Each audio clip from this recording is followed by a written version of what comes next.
परमहंस स्वादित चरण कमल चिन्मकरन्दाय भक्तजन मानस निवासाय श्री रामचंद्राय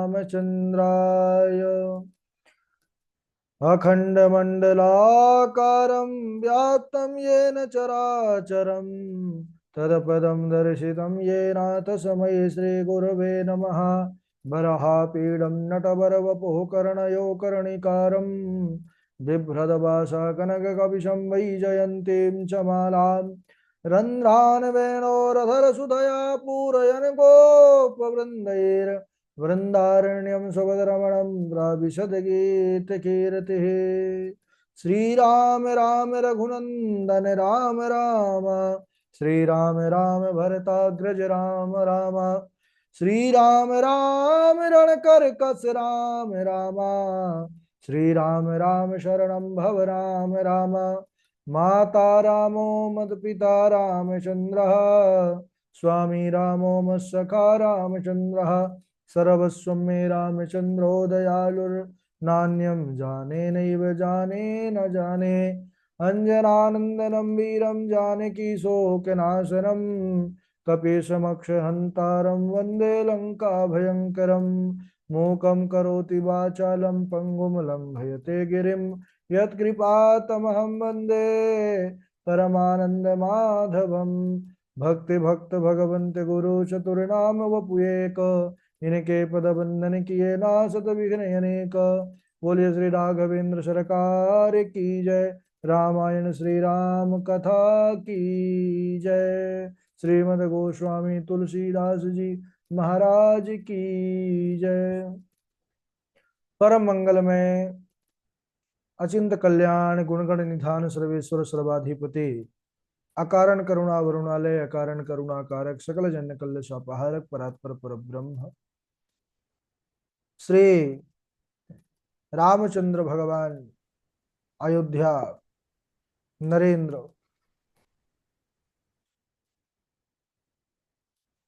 माँ कौशल्या के आनंद वर्धन अवध नरेंद्र नंदन श्री रघुनंदन विदेह वनस वैजयंती जनक नरेंद्र नंदनी भासुती माँ सुनैना की आंखों की पुत्तलिका विदेह जा जनक जा जनकाधिराज तनया जनक राज किशोरी वैदेही मैथिली श्री राम प्राण वल्लभा श्री जानकी जी इन दोनों युगल सरकार के पावन चरण अरविंदों पर कूटशः नमन नतमस्तक वंदन एवं अभिनंदन।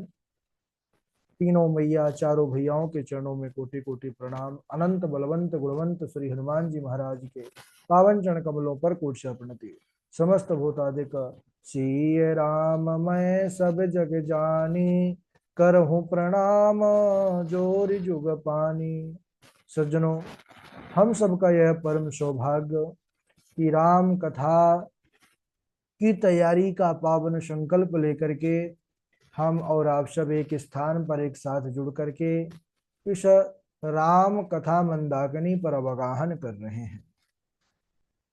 कहते हैं कि जब जीव पर मनुष्य पर भगवान की अति कृपा हो जाती है, अति हरि कृपा जाहि पर होई पाव देह यही मार्ग सोई।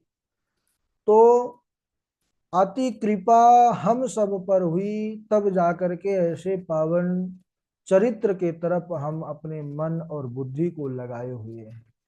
बड़ा ही आनंद आ रहा है। और इस समय प्रभु राघव मैया जानकी और भैया लक्ष्मण के साथ वनवास को निकल चुके हैं। अयोध्या का विशाल राज प्रभु राघव ने तिनके के समान त्याग दिया। बस बात ये थी कि पिताजी के वचन की आन रखना था। महाराज दशरथ कहते रहे कि राघव मत जाओ मत जाओ, लेकिन राघव धर्म धुरंधर हैं, धर्मज्ञ हैं, धर्म स्वरूप हैं, धर्म ध्वज हैं, इसीलिए वह धर्म को स्वीकार करके वन को चले आए। महाराज दशरथ विकल हो गए क्योंकि भगवान राम उनके प्राण धन है। सुमंत्र को भेजा है, जाओ सुमंत्र राम लक्ष्मण जानकी को रथ पर बिठाल करके ले जाओ, 4 दिन जंगल दिखा करके गंगा स्नान करा करके उनको लिवा लाना, वापिस अयोध्या लाना। और सुनो सुमंत्र, राम ना भी आए क्योंकि वह बहुत धर्मज्ञ है, तो तुम जानकी को अवश्य लौटा करके ले आना। इधर प्रभु श्री राम श्रृंगवेरपुर जब पहुंचे हैं, वहां वट वृक्ष का दुग्ध मंगा करके प्रभु राघव अपनी जटाओं को बनाए हैं, भैया लक्ष्मण के जटाओं को बनाए हैं। सुमंत्र जी यह दृश्य देख रहे हैं, सुमंत्र जी की आंखों से आंसू की धारा चल रही है। हाथ जोड़ करके कहते हैं कि हे राम जी, आप मेरे नाथ हैं, पर कौशल नाथ वह मेरे सबसे बड़े नाथ हैं, और उनकी आज्ञा आपको शिरोधार्य है।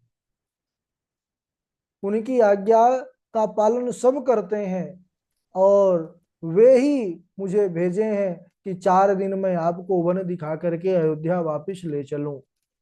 तो राघव सुनिए, आप चलिए, रथ पर बैठ करके अयोध्या चलिए, महाराज आपके लिए बहुत व्याकुल हैं।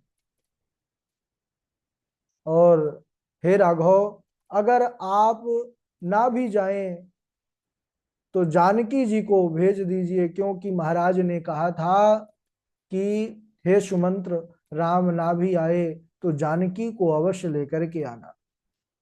और यदि जानकी नहीं आई तो महाराज जनक को दिया हुआ वचन मेरा झूठा हो जाएगा, क्योंकि जानकी की जब विदाई हो रही थी उस समय महाराज जनक बहुत रो रो करके मुझसे बस एक ही निवेदन किए थे कि हे महाराज, मैं जानकी को बड़े प्यार से पाला हूं, दुलार से पाला हूं, यह मेरे प्राणों से बढ़ करके है, बस आप इतनी कृपा करिएगा नाथ कि मेरी जानकी को कभी कष्ट ना होने पाए, क्योंकि जीवन में इसने कभी कष्ट देखा नहीं, सुना नहीं। और यह वन पर जानकी घनघोर जंगल पर बड़े कष्ट से अपना जीवन यापन करेंगी।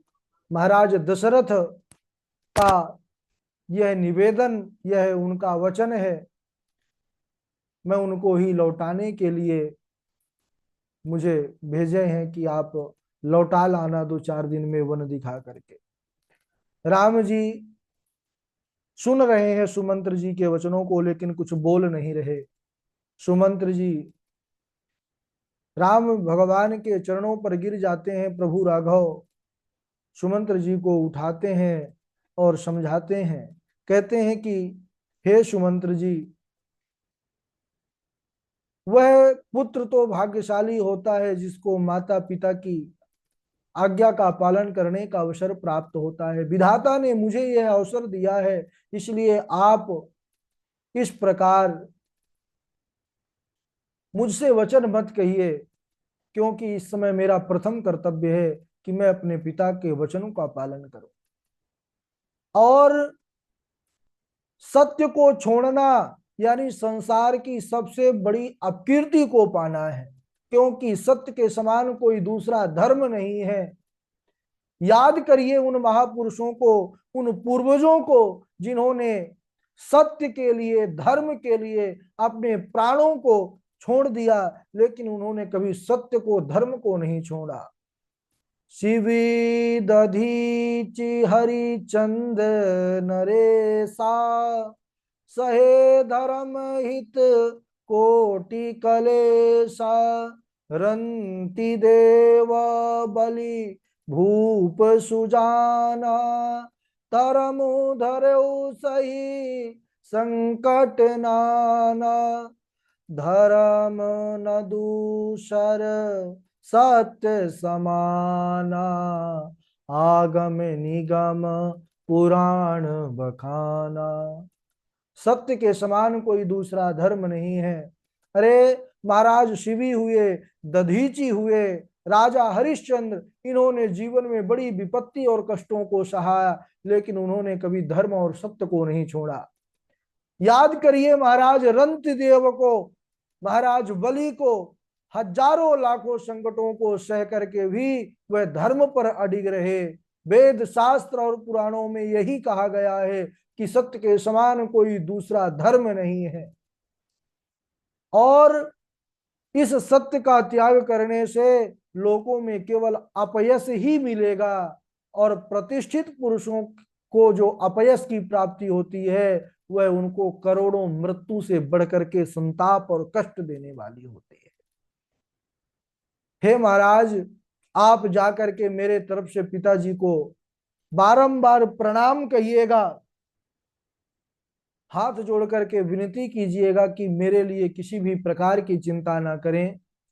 सुमंत्र जब जान गए कि अब राघव यह जाएंगे नहीं, सत्य को छोड़ने वाले नहीं हैं, सत्य प्रतिज्ञ हैं, तब उन्होंने जानकी जी की तरफ देख करके हाथ जोड़ा है कि हे पुत्री, मेरे रथ में तुम चलो, क्योंकि महाराज बोले थे कि सुमंत्र राम ना भी आवे तो जानकी को अवश्य लेकर के आना। माता जानकी के नेत्रों से जल की धारा चल रही है और कहने लगी कि हे महाराज,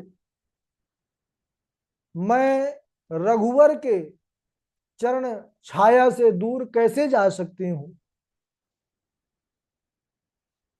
उन्होंने कहा कि क्या शरीर से परछाई अलग हो सकती है कभी?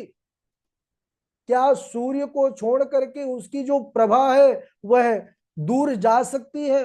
क्या चांद को छोड़ करके चांदनी हट सकती है?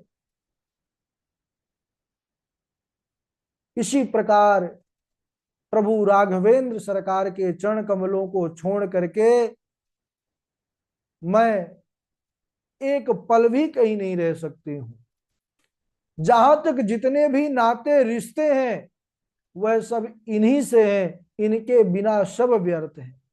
आप पिताजी को मेरा प्रणाम कहिएगा और उनसे यह कहिएगा कि वह मेरी सोच ना करें। मैं वन पर सभी प्रकार से प्रसन्न हूं, सुखी हूं, मुझे कोई भी कष्ट नहीं है। माता सीता जी की शीतल वाणी को सुन करके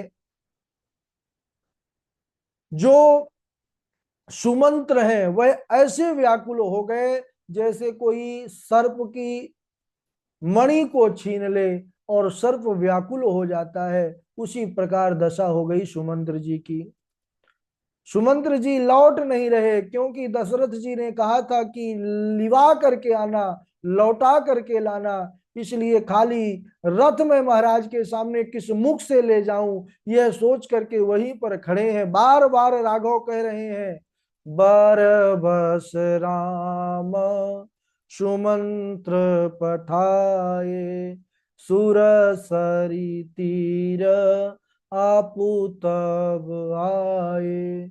सुमंत्र जी को भगवान राम ने बरबस विदा किया है और वह स्वयं गंगा के तट पर पहुंच गए हैं। सज्जनों, गंगा के किनारे पर देखते हैं कि गंगा पार मुझे जाना है। गंगा पार कैसे हो? तो बिना केवट, बिना नौका के गंगा पार नहीं हो सकती। इसलिए प्रभु आए हैं। केवट के पास आकर के पहुंच करके केवट से उन्होंने एक मांग किया है। सज्जनों, दर्शन करिए, यह राम चरित्र का सबसे अद्भुत प्रसंग है और यह केवट की महिमा इतनी कि इस प्रसंग को केवट प्रसंग के नाम से ही जगत में जाना जाने लगा। जिससे सारी दुनिया मांगती है वह प्रभु श्री राम, वह परमात्मा पर ब्रह्म आज केवट के पास आकर के केवट से मांग रहे हैं। और केवट प्रसंग भी किस शब्द से प्रारंभ हो रहा है? मांगना शब्द से प्रारंभ हो रहा है। क्यों? क्योंकि इसमें जो संसार को देने वाले हैं, संसार को पालन पोषण करने वाले हैं, वह स्वयं परमात्मा भी केवट से मांग कर रहे हैं। मांगी नाव न केवट आना, कही तुम्हार मरम मैं जाना। केवट प्रभु को देख करके जब प्रभु ने नाव को मांगा है, केवट ने हाथ जोड़ करके निवेदन किया, प्रभु आप जो मांग रहे हैं ना, इसमें बड़ा मर्म छुपा है और मैं आपके मर्म को जान गया। प्रभु राघव बड़े आश्चर्यचकित हो गए कि मेरे मर्म को यह साधारण सा केवट जान गया। अरे मेरे मर्म को बड़े बड़े देवता नहीं जान पाए। प्रभु राघव लक्ष्मण जी की तरफ देख करके इशारा कर रहे हैं, मानो कहना चाह रहे हैं कि देखो लक्ष्मण, मेरे मर्म को जब बड़े बड़े दिग्पाल देवता नहीं जान पाए, जब मेरा प्राकट्य हुआ उस समय मास दिवस कर दिवस भा 1 महीने का दिन हुआ, लेकिन किसी ने उस मर्म को जाना नहीं। मेरे मर्म को ब्रह्मा विष्णु महेश भी नहीं जानते, लेकिन देखो यह केवट कह रहा है कि मैं आपके मर्म को जान गया। कहा ही तुम्हार मर्म मैं जाना। अरे लक्ष्मण, मेरे मर्म को यहां तक कि तुम भी नहीं जान पाए और यह केवट कह रहा है कि मैं मर्म जान गया। भगवान ने कहा कि अरे केवट, मुस्कुराते हुए, तुम मेरा कौन सा मर्म जान गए भैया? कहो, उस मर्म को कहो, मैं सुनना चाहता हूं। भगवान गदगद वाणी में केवट से जब पूछे हैं, तो केवट कहने लगा कि हे प्रभु, अरे आपके पूछने में ही मर्म छिपा हुआ है। आपके पूछने में मर्म छिपा है। केवट ने कहा कि हे भगवान, क्या यहाँ घाट में मैं बसूं? कई केवट कई नावें हैं, लेकिन आपने मुझसे ही पूछा है और मेरी नाव के तरफ ही इशारा किया है, इसलिए आपके पूछने में ही मर्म छिपा हुआ है। और केवट क्या कहने लगा? छुवत शिला भई नारी सुहाई, पाहन तेना काठ कठिनाई। छुअत शिला भई नारी सुहाई, पाहन तेना काठ कठिनाई। राम सिया राम, सिया राम, जय जय राम। प्रभु, आपने एक बार एक पत्थर को छुआ था, वह पत्थर ऋषि पत्नी के रूप में परिणित हो गया। वह शिला ऋषि पत्नी बन गई और मेरी नाव प्रभु, यह तो पत्थर की भी नहीं है, यह तो काठ की है। यदि यह गई तो हो गई हमारी जयराम जी की। और आप कह रहे हैं कि मैं आपका क्या मर्म जानता हूं? तो सुनिए राघव। केवट कहने लगा प्रेम से, कितनी शिलाएं थी सभी ना महिलाएं बनी। क्या मार्ग में वही बस शिला थी? कितनी शिला पत्थर पड़े थे, कितनी शिलाएं थी सभी ना महिलाएं बनी। अपद के पराग का भी धर्म जानता हूं मैं। पूछा जिसे आपने वही तो शिला नारी हुई। आपका रहस्य भरा कर्म जानता हूं मैं। नावें हैं अनेक किंतु एक मेरी पूछी गई। अभेद पूछने में यह मर्म जानता हूं मैं। राघव जी मुस्कुरा पड़े। केवट कहने लगा, प्रभु मर्म तो आपके पूछने में है। क्या वही बस शिला थी जिसको आपने छुआ ऋषि पत्नी बन गई? कई शिलाएं पड़े थे उस मार्ग में, लेकिन आपने उसको पूछा कि हे गुरुदेव, यह शिला कैसी? तो पूछने में ही तो सारा मर्म है, और यहाँ आपने मेरे नाव को पूछा है, इसीलिए इसमें जरूर कोई न कोई आपकी कृपा है। और हे प्रभु, यह नाव भी किसी मुनि की स्त्री हो जाएगी, बन जाएगी, मेरी भी नहीं बनेगी, क्योंकि हमने सुना है मुनि पत्नी ही बनती है और हम ठहरे केवट। यह भी नहीं कि वह मेरी हो करके रहे, इसी भय से मैं दूर किनारे लेकर के अपनी नौका को आया हूं। देखिए किसकी विजय हो और किसकी हार हो, दोनों मल्लाहों में पहले किसकी किस्ती पार हो। आहा, दोनों मल्लाह हैं। एक इधर महाराज लौकिक जगत की गंगा को पार कराने वाला केवट है, एक अलौकिक जगत के भव सागर से पार कराने वाले खिवैया है, परमात्मा है, श्री राघव है। प्रेमी अपने प्रियतम का दर्शन करना चाहता है। केवट भगवान का अद्भुत प्रेमी है, अनंत उपासक है प्रभु का।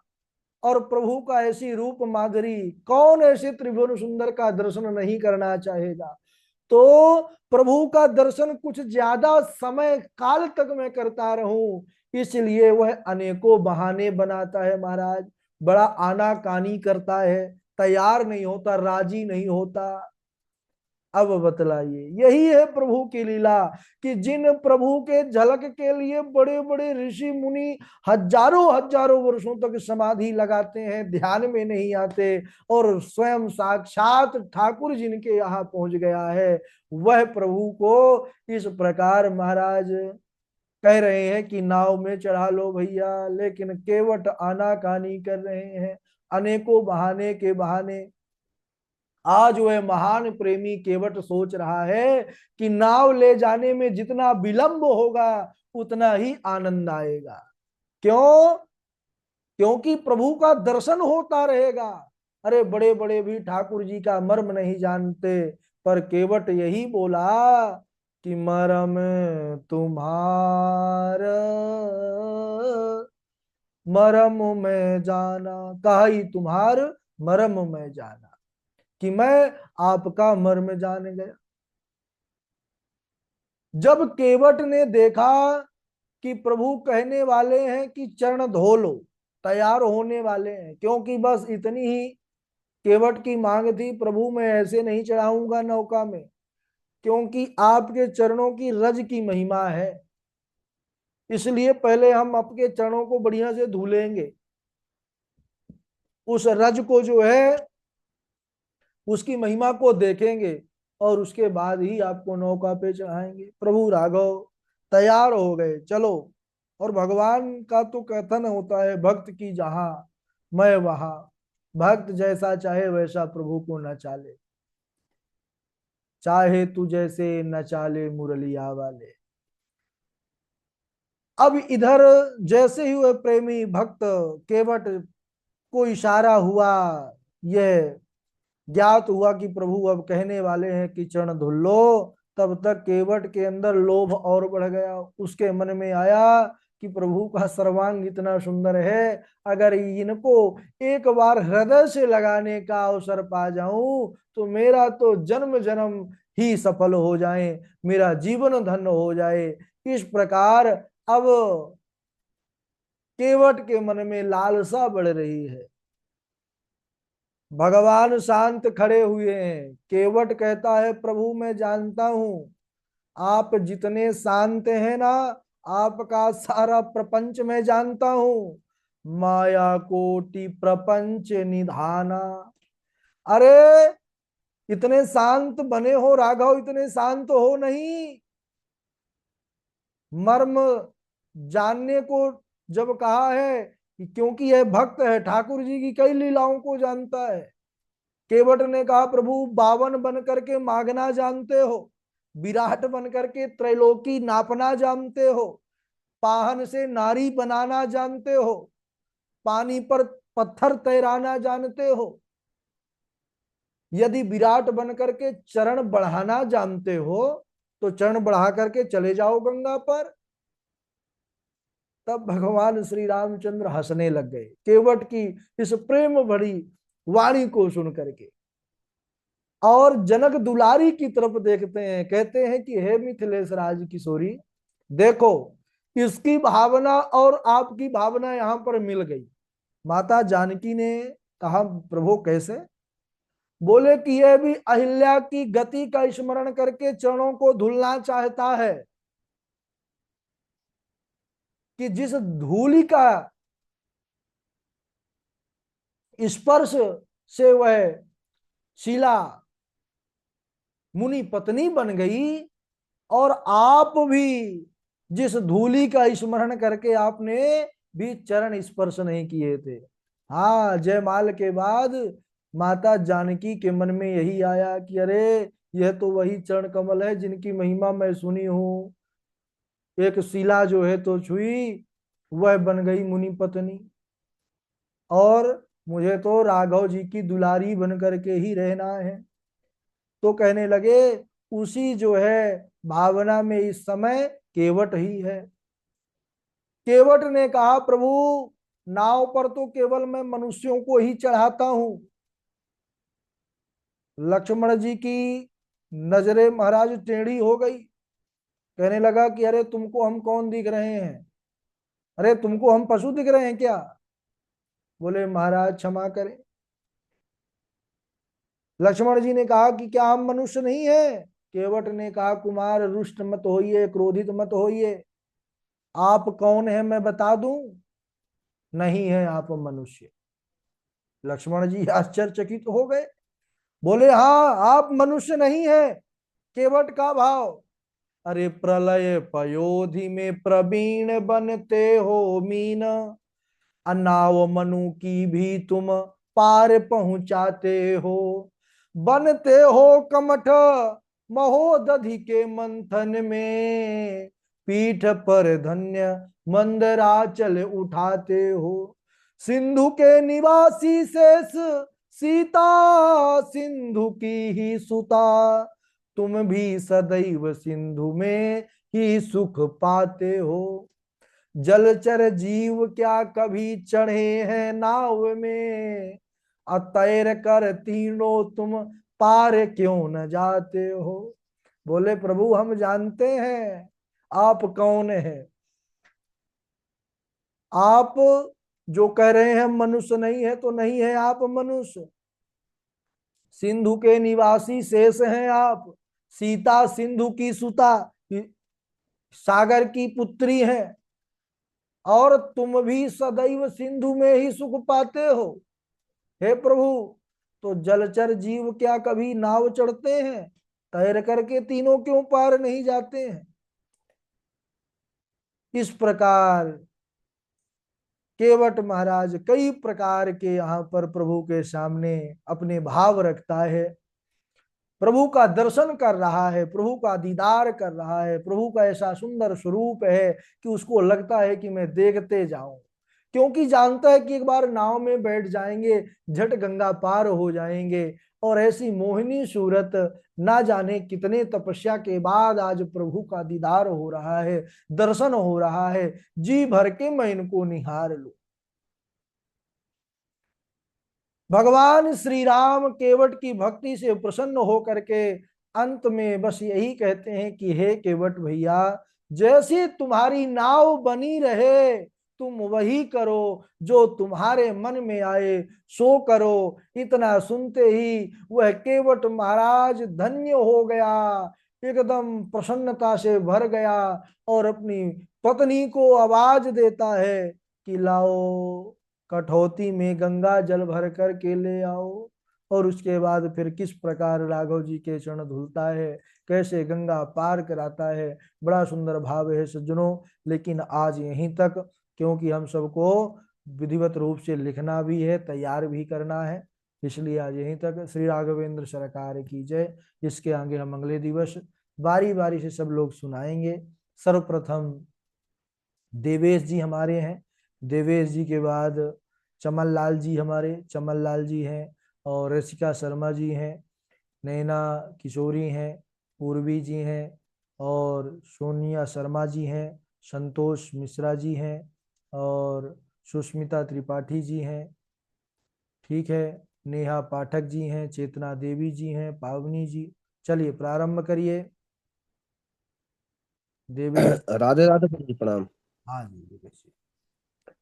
बोले लखन मधुर मृदु बानी, ज्ञान विराग भक्ति रस सानी।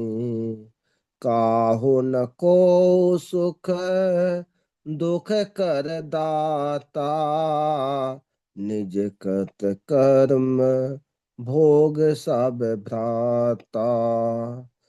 शिव दधीच हरिश्चंद्र नरेशा, सहे धर्म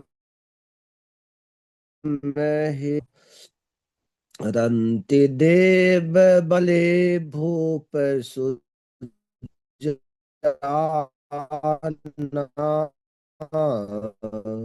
धर्म धरे ओ सही धर्म दूसर, सत्य समाना। आगम निगम पुराण बखाना, आगम निगम पुराण बखाना। राधे राधे कुछ प्रणाम। ठीक है, चमन लाल जी। ये गुरु जी प्रणाम गुरु जी। हाँ सुना। मातु पिता भगनिया प्रिय भाई, प्रिय परिवार सुहृद समुदाय। तान लगी नाथ देने अरुणाते, प्रिय विनुतियां ही नीरनु ते नाते। समाचार जब लक्ष्मण पाए, व्याकुल बिलख वदन उठि धाये। मो कहूँ कहा कहब रघुनाथा, रखी हहीं भवन की ले हहीं साथा। ये प्रणाम। ठीक है, और इनके बाद आगे सुनाए पावनी जी, पूर्वी जी, नेहा पाठक जी। राधे राधे प्रणाम।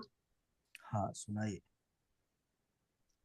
सीता सजीव सहित दो भाई, संग वीरपुर पहुँचे जाई। उतरे राम देव शरी देखी, कीन दंडवत हर्ष विशेखी। राधे राधे। हाँ जी, पावनी जी। राधे राधे गुरु जी। राधे राधे। बोले लखन मधुर मृदुबानी, ज्ञान विराग भगति रस सानी। को न काहू सुख दुख कर दाता, निज कृत कर्म भोगे सब भ्राता। सुखस दुखस न को पिदाता, परो ददाति कुबुद्धि दोषः। शिबी दधीचि हरिचंद नरेसा, सहे धर्म हित कोटि कलेसा। रंति देव बलि भूप सुजाना, धर्म धर्म सही संकट नाना। धर्म न दूसर सत्य समाना, आगम निगम पुराण बखाना। राधे राधे गुरु जी। नेहा पाठक जी। जी राधे राधे गुरु जी। राधे राधे। नाथ नील नल कपि दो भाई, लरिकाई रवि आशीष पाई। तिन्हीं के परस की ए गिरि भारे, तरहि जलधि प्रताप तुम्हारे।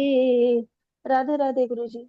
गुरु जी गुरु जी आज तो पूर्वी जी का वक्तव्य है, अगर कल किसी का नहीं होगा, आपकी आज्ञा होगी तो कल मैं कर दूंगी। ठीक है, ठीक है।